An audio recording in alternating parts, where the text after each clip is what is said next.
இன்று நாம் பார்ப்பது அதிகாரம் 19. தலைப்பு மன தூய்மை. கிறிஸ்தவ தாய்மார்களே, நானும் உங்களைப் போல் ஒரு தாயின் பொறுப்பில் இருக்கிறேன். உங்களது பொறுப்பை உணருங்கள் என்பதே எனது வேண்டுகோள். சுய கட்டுப்பாட்டையும் சுய மறுப்பையும் தொற்றிலிருந்தே பிள்ளைக்கு சொல்லிக் கொடுங்கள். நல்ல சரீரங்களையும் நல்லொழுக்கத்தையும் பெற்றுக்கொள்ளும்படியாக பிள்ளைகளை வளர்ப்பியுங்கள். நம்மை உடனடியாக சந்தோஷப்படுத்தும் தற்காலிகமான ஆசைகளுக்கு வாழுவது தெய்வ திட்டமல்ல என்பதை அவர்கள் மனதில் பதியுங்கள். உண்மையான நன்மை எதுவோ அதற்காகவே வாழ வேண்டும். இப்பாடங்கள் நல்ல நிலத்தில் விதைக்கப்பட்ட விதைகளுக்கொப்பாய் இருக்கின்றன. அவ்விதைகள் நல்ல கனிகளை கொடுக்கும். அக்கனிகள் உங்களை மகிழ வைக்கும். பிள்ளைகள் தீமையான தாக்கங்களிலிருந்து காக்கப்பட வேண்டும். இதற்கென பெற்றோர்கள் பிள்ளைகளை அறிவுறுத்த வேண்டும். மனதை சுத்தமாக வைக்கும் கோட்பாடுகளை சொல்லித்தர வேண்டும். வீட்டில் சுய கட்டுப்பாட்டையும் கீழ்ப்படுதலையும் கைக்கொள்ளும் பிள்ளைகள் பள்ளியிலும் இதை எளிதாக பின்பற்றுவார்கள். வாலிபர்களுக்கு வரும் அநேக சோதனைகளையும் மேற்கொள்வார்கள். எல்லா இடங்களிலும் எல்லா சூழ்நிலைகளிலும் தேவனுக்கு உண்மையாக இருக்க வேண்டும் என்பதை பெற்றோர்கள் பிள்ளைகளுக்கு புரிய வைக்க வேண்டும். இதற்கேற்ற பயிற்சி பிள்ளைகளுக்கு கொடுக்கப்பட வேண்டும். குணங்களை பலப்படுத்தும் தாக்கங்களால் அவர்கள் சூழப்பட வேண்டும். இப்பயிற்சியை பெற்ற பிள்ளைகள் பள்ளிக்கு அனுப்பப்படும் பொழுது எந்த தொந்தரவையும் கொடுக்க மாட்டார்கள். ஆசிரியர்களுக்கு பிள்ளைகள் உதவும் கரமாக இருப்பார்கள். சக மாணவர்களுக்கு ஒரு நல்ல உதாரணமாக அமைந்து மற்றவர்களை ஊக்கப்படுத்துவார்கள். தொடர்ந்து கண்காணியுங்கள். பிள்ளைகள் மனதளவிலும் தூய்மையை காத்துக்கொள்ள வேண்டுமெனில் பெற்றோர்களும் பிள்ளைகளை பராமரிப்பவர்களும் முதலில் தங்கள் இதயத்தை தூய்மையாக வைத்துக் கொள்ள வேண்டும். பிள்ளைகளுக்கு சரியான அறிவுரைகளை கொடுங்கள். பிள்ளைகள் தொடர்ந்து கண்காணிக்கப்பட வேண்டும். இளவயதினரின் சிந்தையில் ஒவ்வொரு நாளும் புது யோசனைகளும் எண்ணங்களும் எழும்பும். புது புது காரியங்கள் மனதில் பதிக்கப்படும். அவர்கள் பழகும் நபர்கள், படிக்கும் புத்தகங்கள், கையாளும் பழக்க வழக்கங்களை குறித்தும் கவனமாக இருக்க வேண்டும். வீட்டை சுத்தமாக விரும்பத்தக்க விதத்திலும் வையுங்கள். வீடு சுத்தமாக வைக்கப்பட வேண்டும். சுத்தமில்லாத வீட்டின் மூலைகள் ஆத்மாவில் அசுத்தமான பிரமாணங்களை மூளை முடுக்குகள் கொண்டு வரும். தாய்மார்கள், நீங்கள் உங்கள் பிள்ளைகளுக்கு ஆசிரியர்களாக இருக்கிறீர்கள். தூய்மையான எண்ணங்களை அவர்களுக்குள் புகுத்துங்கள். இடைக்காலம் இருக்கும் போதே செய்யுங்கள். அவர்களின் அறைகளை சுத்தமாகவும் அவர்கள் அதை விரும்ப கூடிய வகையிலும் அதை அலங்கரியுங்கள். பழகும் நபர்கள். பெற்றோர்கள் தங்கள் பிள்ளைகள் நல்லவர்களாக இருக்க விரும்பினால் அவர்கள் பழகும் நபர்களை குறித்து கவனமாக இருக்க வேண்டும். நல்ல சம்பத்துகளுடன் தொடர்பு கொள்ளும்படி பார்த்து கொள்ள வேண்டும். ஒழுக்கத்தை கெடுக்கும் தவறான பழக்கங்களிலிருந்து பிள்ளைகளை பெற்றோர் மிக கவனத்துடன் காத்து கொள்ள வேண்டும். உங்களுக்கு கொடுக்கப்பட்டுள்ள பொறுப்பின் முக்கியத்துவத்தை உணர்கிறீர்களா? மற்ற பிள்ளைகளோடு பழகும்போது எதை கற்றுக்கொள்கிறீர்கள் என்பதை கூட இருந்து கவனிக்கிறீர்களா? மற்ற பிள்ளைகளுடன் தனியாக அவர்களை விடாதீர்கள். அதிகமாக அக்கறை கொண்டு பராமரியுங்கள். ஒவ்வொரு மாலையிலும் எங்கிருக்கிறார்கள் என்பதை, என்ன செய்கிறார்கள் என்பதையும் அறிந்து கொள்ளுங்கள். சரியான பழக்க வழக்கங்களை கைக்கொள்கிறார்களா?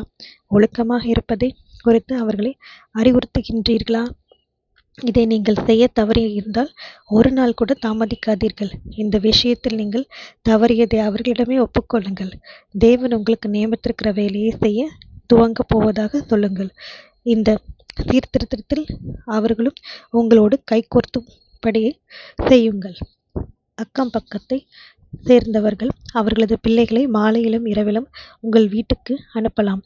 இது உங்களுக்கு ஒரு சோதனையாகவே இருக்கும். தீர்க்கமாக முடிவெடுக்க வேண்டியதாக இது உள்ளது. அப்பிள்ளைகளை அவர்களது இல்லத்திற்கு திருப்பி அனுப்பினால் அவர்கள் வருத்தப்படலாம். அல்லது உங்கள் பிள்ளைகளுடன் இருக்க வைத்து அவர்களது சுயநல ஆசைகளை நிறைவேற்றலாம். அவர்களிடமிருந்து ஒரு தவறான கல்வியை பிள்ளைகள் பெறக்கூடும். இது வாழ்நாள் முழுவதும் அவர்களை பற்றும் சாபமாக மாறக்கூடும். சாபத்திற்கு ஒப்பானவைகளை மற்ற பிள்ளைகளிடமிருந்து அவர்கள் கற்றுக்கொள்ளலாம். மற்ற சிறுவர்களுடன் தங்குவதையோ தூங்குவதையோ நான் தவிர்த்திருக்கிறேன். பயணங்களிலும் எனது பிள்ளைகளுக்கு தரையில் படுக்கும்படி ஆயத்தப்படுத்தினேன். மற்றவர்களோடு சென்று தங்க அனுமதிக்கவில்லை. முரட்டுத்தனமாக நடந்து கொள்ளும் பிள்ளைகளோடு தொடர்பு கொள்ளாதபடி என் மகன்களை பார்த்து கொண்டேன். இல்லத்தில் உள்ள வேலைகளை சந்தோஷத்துடன் செய்யும்படியாக அவர்களை வழிநடத்தினேன். வீட்டின் வேலைகளை அவர்கள் விரும்பி செய்யும்படியாக அவர்களுக்கு பிடித்தவைகளை வைத்து அவர்களை கவர்ந்திருக்கிறேன். அவர்களது அறிவுக்கும் சரீரத்திற்கும் எப்பொழுதும் ஏதேனும் வேலை கொடுக்கப்பட்டது. எனவே வெளியே சென்று மற்ற பிள்ளைகளோடு விளையாட வேண்டும் என்ற ஆசை வந்ததில்லை. தெருவில் விளையாடும் பிள்ளைகளிடமிருந்து தவறானவைகளை அவர்கள் கற்றுக்கொள்ளவில்லை. ஒழுக்க சீர்கேட்டிலிருந்து பாதுகாத்துக் கொள்ளுங்கள். பிள்ளைகளின் ஆத்துமாக்களும் சரீரங்களும் தேவனுடைய சொத்து. இவைகளின் நம்மிடம் தேவன் ஒப்படைத்திருக்கிறார். இந்த காலத்தில் எங்கும் பரவியிருக்கும் ஒழுக்க சீர்கேட்டிலிருந்து அவர்களை பாதுகாக்க தடுப்புச் சுவர்களை எழுப்ப வேண்டும். இத்தீமை ஆயிரக்கணக்கானோரின் ஆத்துமாக்களை சீரழித்துக் கொண்டிருக்கிறது. இந்த காலத்தின் குற்றங்களுக்கான காரணம் கண்டறியப்படுமானால் அது பெற்றோரின் அறியாமையே என்பது தெரிய வரும். பெற்றோர்களாக இவ்விஷயத்தில் பிள்ளைகளை சரியாக நடத்தாதால் இன்றைய சூழல் நிலவுகிறது. ஆரோக்கியமும் உயிரும் இத்தீமைக்கு பலியாகிறது.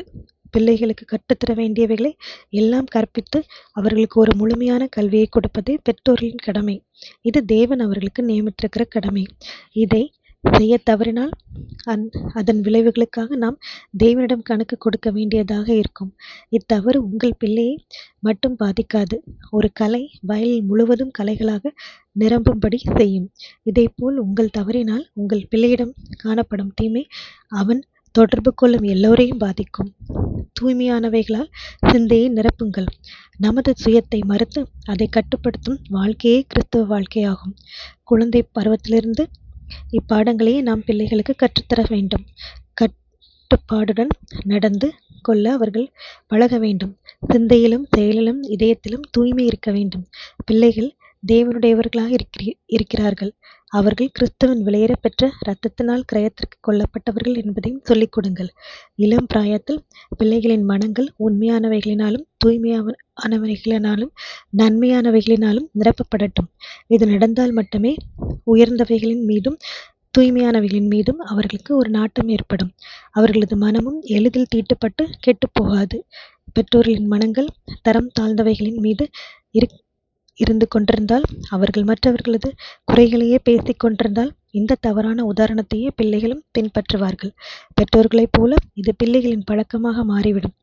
தொழுநோயின் ஆரம்பத்தைப் போல இது அவர்களை தொற்றிக்கொண்டு எதிர்காலத்தில் அவர்களை இறுகப் பற்றிக் கொள்ளும். தேவனுக்கு பயந்து செயல்படும் தாயானவள் குழந்தை பருவத்தில் விதைக்கும் விதை நீதியின் மரமாக தழைக்கும், ஏற்ற கனிகளையும் கொடுக்கும். வார்த்தையினாலும் உதாரணத்தினாலும் ஒரு தகப்பனின் பாடம் யோசேப்பைப் போன்று பெரிய அறுவடையை கொண்டு வரும். ஆமேன்.